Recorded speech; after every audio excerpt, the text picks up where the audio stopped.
My brother's son got drunk at a family meet and told everyone I was just the sad aunt who buys love. The crowd laughed, even his mom. I just left. A few days later, I did something that made them panic text me nonstop. I wanted to flip the entire table. Every insult, every laugh, every glance that passed between them like a private joke. I felt it like a slap. And yet, I didn't shout. I didn't cry. I didn't throw my glass or storm out like some tragic character in a second-rate drama. I just stood there silent while my nephew, the same kid whose rent, tuition, and groceries I paid for, called me a sad aunt who buys love. They all laughed. My brother, his wife, even my mother tried to cover her mouth like that would make it better.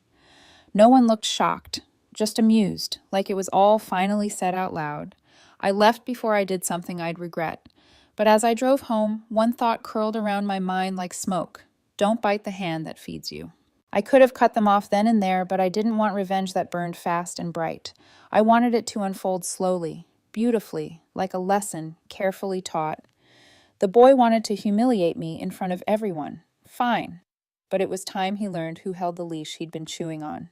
See, what none of them seemed to remember was that Chase's shiny apartment 2 states away, the one near campus with central air and a fitness center, was in my name.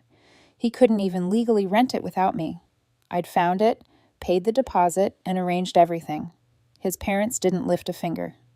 That night, while they were probably still passing around leftover ribs and giggling about how Aunt Stella finally cracked, I was on the phone with the landlord.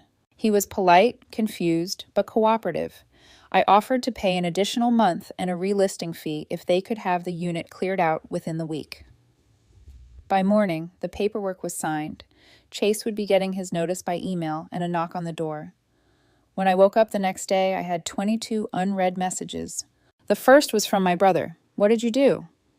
The second was from Chase. Are you kidding me right now? The third was a missed call from my mom. I didn't reply to any of them. And that's when the real panic began. He didn't even read the email. That's what his roommate Trent told me later. Said Chase had been gaming all night, woke up around noon and found the eviction notice taped to the door like some kind of bad prank. Thought it was a mistake, then thought it was a joke, then started screaming. Meanwhile, I was at home in silk pajamas pouring oat milk into my coffee and scrolling through property listings. I wasn't planning to buy anything. I just liked the peace of knowing I could. The phone started buzzing before noon. At first, I let the calls stack up just to see how many they'd leave. My brother went straight to fury, texted me 4 times in a row. You need to fix this. No, this isn't funny. He's out of a place to live. I could almost hear his voice. That spoiled bark he'd had since we were kids. The one he always used when someone dared to tell him no. His wife Kayla tried the softer route. She was always the cleaner, the one who came in after Nate's mess and tried to mop it up with understanding. Stella, let's not escalate. Can we talk this out like family? Family. That word had started to feel like a leash. What none of them understood was that I hadn't snapped. I had finally paused. I had finally seen them clearly, and I'd quietly picked up the scissors. That afternoon, my phone filled with a string of messages that were basically different shades of the same thing. Accusation disguised as concern. Concern disguised as moral superiority. Nobody asked me what it felt like to be laughed at, to be publicly ridiculed by the very people I'd been keeping afloat. The group chat came next. Family-only speech balloon. I hadn't seen it light up since Christmas. Apparently, they kept using it even after they kicked me out last January for not attending my dad's birthday party. Now suddenly, I was welcome again. My mom was the first one in. Stella, please. You've made your point. Can we all calm down? Then my dad. This isn't how we handle things. Chase is young. He made a mistake. But family doesn't turn on each other over a joke. And Kayla, of course. You're better than this. Nobody mentioned the insult. Nobody said what Chase said was wrong. It was all just about how I'd reacted. I went to dinner that night alone, to my favorite little Japanese place where they remember my name and always bring out a tiny complimentary mochi. I turned my phone face down and let it buzz until the battery gave up. I had miso soup, yellowtail sashimi, 2 glasses of plum wine. When I finally checked my phone again, Nate had sent me one last message. So, this is about your sad little ego and your ugly crooked nose. Thought you'd outgrown the middle school drama. Guess not. That's when I stopped feeling amused. I called my accountant the next morning, cut the tuition payments, froze the credit card I'd given Nate 2 years ago when he just needed help for a few months, canceled the rent support for my parents' condo, all the lifelines. Quietly, quickly, with precision. They didn't know it yet, but they were about to find out what happens when the wallet walks away. It started around 8 a.m. the next morning. Missed call from Nate, missed call from Mom, another from Dad, all followed by voicemails I didn't listen to. I figured if they were important, I'd hear about it soon enough from someone else. By noon, they realized what had happened. Nate tried the same credit card he'd been casually using for gas and groceries, and it declined. Chase, freshly kicked out of his apartment, was now living out of his car with a laundry basket full of clothes and a microwave he couldn't plug in anywhere.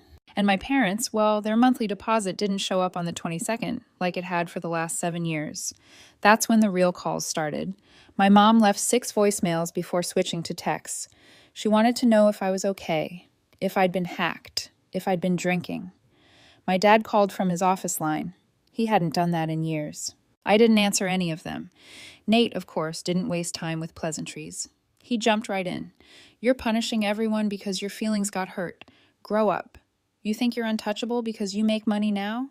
You forget who was there for you when you were nobody. This is cruel and pathetic. You're not a queen. You're just bitter and alone. Bitter and alone. Right. It's funny how when you give, it's gratitude at first, then entitlement, then silence. Then the moment you stop, you're suddenly a villain. I wasn't cruel. I was surgical. They depended on me for years. Quietly, of course. No one ever said thank you, but they sure lived softer because of it. New clothes, better school for Chase, house repairs, dental bills, vacations that they somehow made work. And the moment I stopped playing the role of invisible benefactor, they couldn't hold it together for even one day. The best part was when Chase himself finally texted me like a little white flag shoved through the fog. I'm sorry. Okay, I was drunk. It was just a joke. Can we please fix this? I stared at it for a while, then I blocked his number. By the end of the week, Kayla sent me a long Facebook message from a burner account because I'd blocked her too. It was basically a 2-page essay on how I was destroying the family, that they were just trying to joke around with me because they thought we were close, that I was throwing away relationships over a single night. But it wasn't just one night, it was years, and they all knew it. That weekend, my parents staged what I can only describe as a trap. They asked if I'd meet them at a new brunch place in town. Just the 2 of us, my mom had written. No drama. I showed it up out of curiosity. Guess who was sitting there already sipping coffee? Nate, Kayla, Chase. I turned around and walked out before a single word was said. It took them 3 more days to realize I wasn't coming back. The morning after the brunch ambush, my dad sent a text that tried to sound calm but reeked of panic. We didn't handle things well. Your mother's upset. Let's fix this. We just want our family back. I stared at it over coffee, then set the phone down and walked away. That was the difference now. I didn't rush to respond, to explain, to smooth things over like I always used to.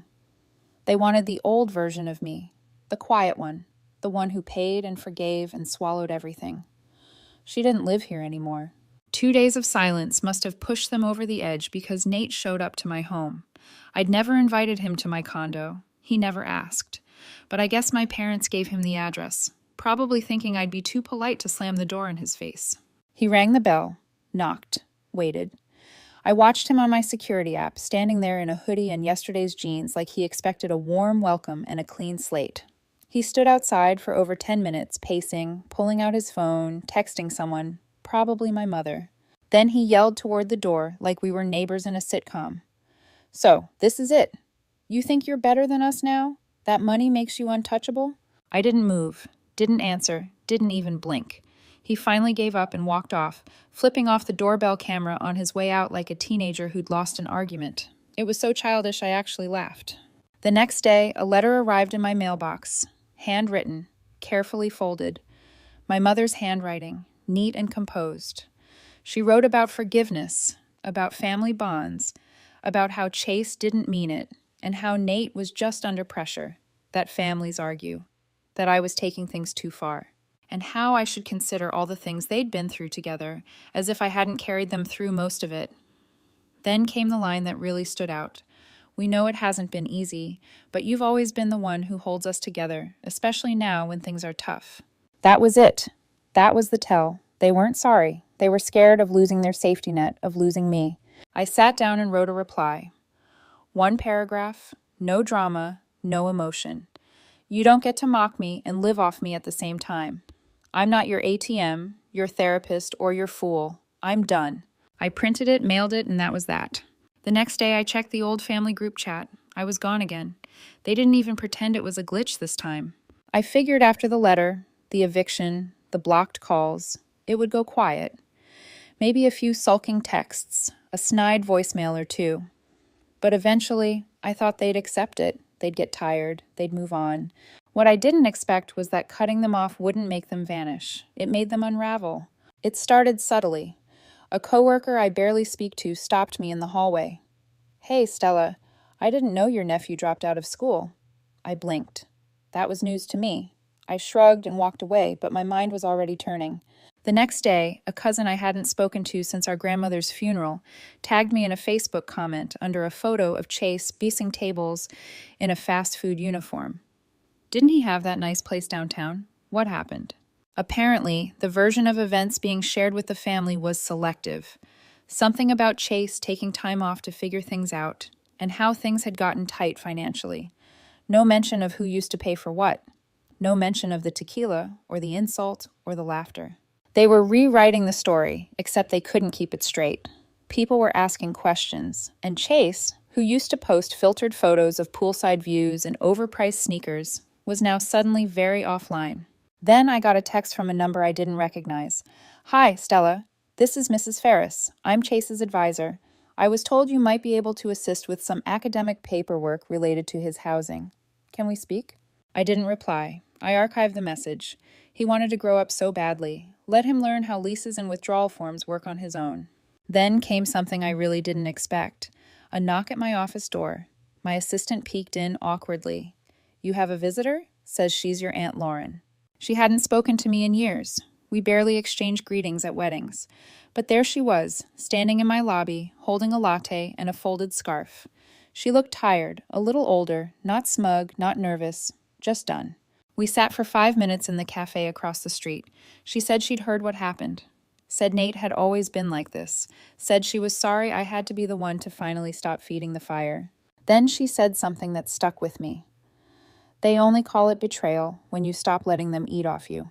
I never forgot that. But the real surprise came 2 days later. A large box on my doorstep. No return address. Light, but taped tightly. Inside were every single birthday card I'd ever sent Chase. Letters, holiday envelopes, graduation notes, a photo of us from when he was maybe 8. Both of us laughing, arms around each other, from a day at the lake I'd taken him to when his parents were too busy. They sent it all back like I was a stranger who'd sent the wrong mail, like none of it had ever mattered. No note, no explanation, just quiet contempt wrapped in cardboard. I stood there a long time. Then I put everything back inside, sealed the box again, and wrote one word across the top with a thick black marker: donated. I dropped it at a shelter the next morning. Let someone else find value in what they tossed. And that evening, I did something I hadn't done in years.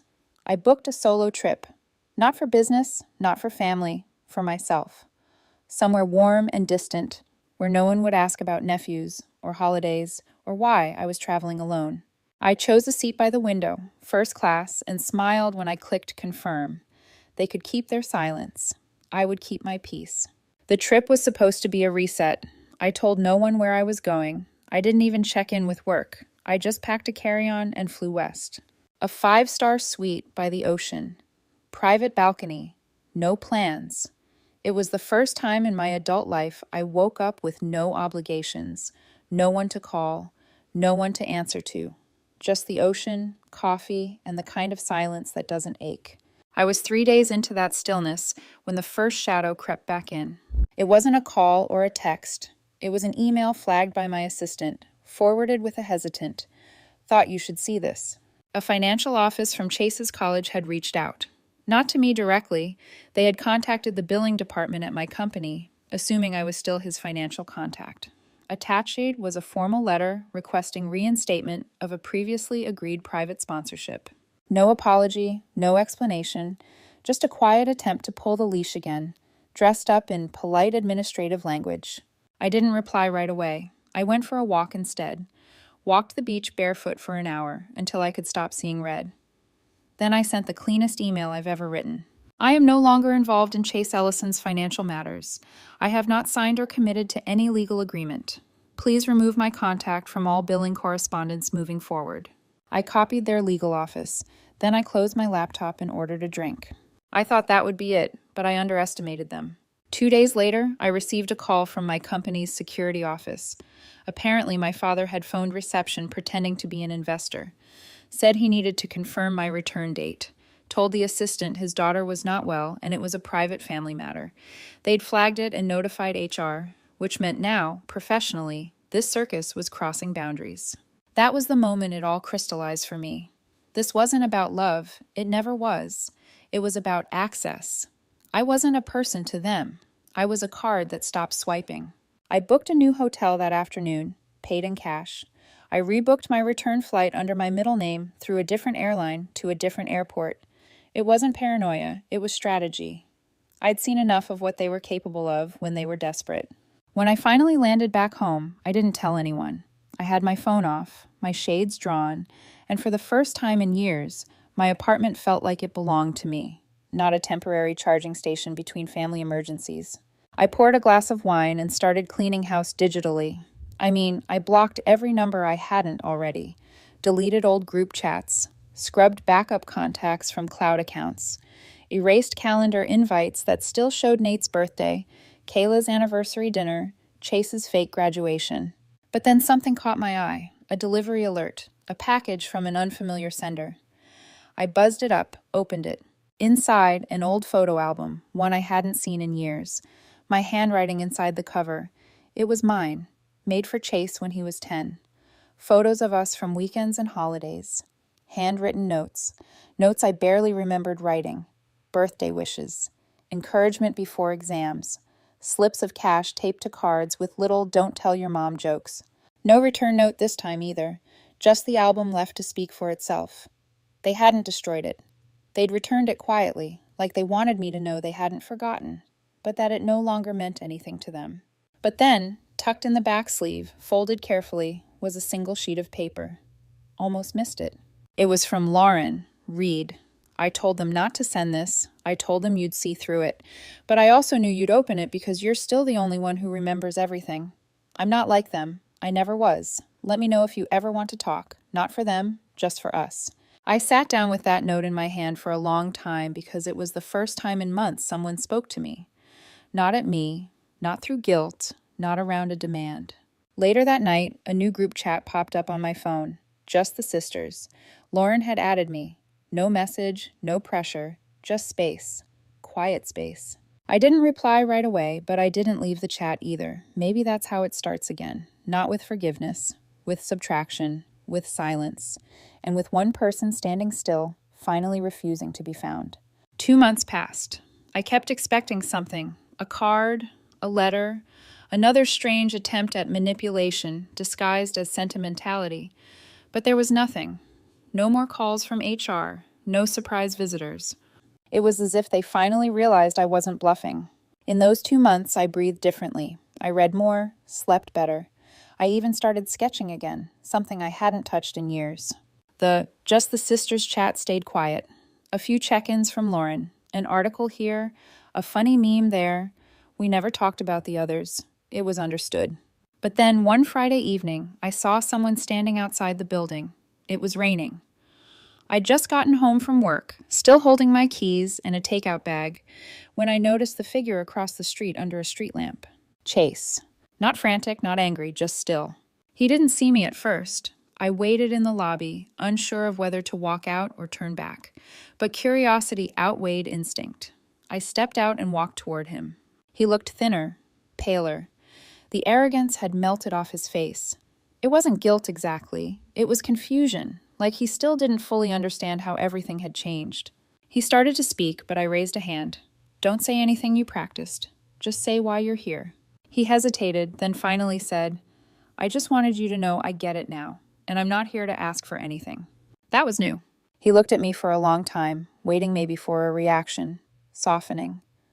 But I just nodded quietly. Good. He didn't try to hug me, didn't linger, just turned and walked away into the rain. I didn't cry. I didn't feel triumphant. I just felt done. That night, Lauren messaged the chat. He showed up, didn't he? I sent back one word. Yeah. She replied, they'll keep testing the door, but you're the one who locked it. And for the first time, I didn't feel like the villain. I felt like someone who'd finally come home. The weeks that followed were strange, not loud, not chaotic, just strangely quiet. For the first time in decades, my phone stayed still. No frantic buzzes, no guilt-drenched paragraphs, no fake emergencies wrapped up as family duty. I thought maybe this was it. Maybe they had finally accepted the truth, that I wasn't going to play my part anymore. Then, on a Wednesday morning, an email slipped through, not from family, but from a church we had all attended when we were kids. A vague, polite request. Your parents mentioned you might be able to assist with an upcoming fundraiser. Would you be open to a call? I deleted it without replying. It was textbook them. When one door closed, they'd go knocking on another, hoping to pull me back through obligation, through shame, through nostalgia. But this time, I didn't take the bait. I started traveling more. Short trips, sometimes a weekend, sometimes a week, always alone.